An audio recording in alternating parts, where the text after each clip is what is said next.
I'm in Etobicoke in front of yet another Toronto home that has sold for well above asking price. And while the buyers of this home may be planning on actually living here and even raising their family, many other buyers aren't. In fact, many buyers are just looking to make a quick buck with a quick flip.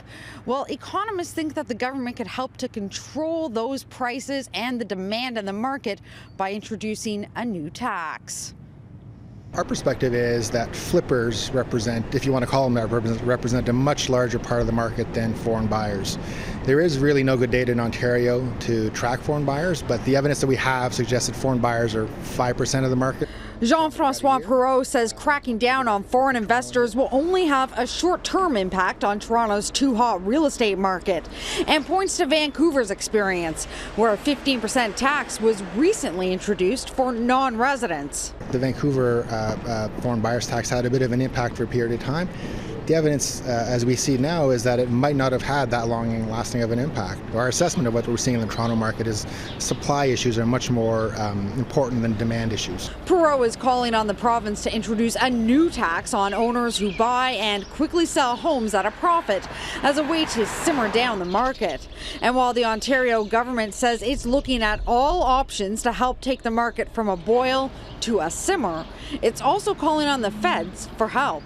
A good part of the housing activity and the uncertainty in housing is around speculation, and so we want to give some consideration as to what the federal government can do as well in supporting us to look at curbing that degree of speculation. Sousa has sent Federal Minister Bill Morneau a letter asking him to increase the capital gains tax for flippers. In a statement, a spokesperson for Morneau implies that the Toronto real estate market will be addressed in Wednesday's budget, but won't give details, saying we are looking at whether the distribution of risk in Canada's system is balanced to protect Canadians. These actions will protect middle-class Canadians' financial security and help ensure financial and economic stability. But Frank Leo, RE/MAX's top broker in the country, says the government could do more harm than good by getting involved. When you start taxing and controlling the market, first of all, these things go well beyond if it does slow down the market, but it also is taking money out of the market. And real estate right now is fueling the economic engine.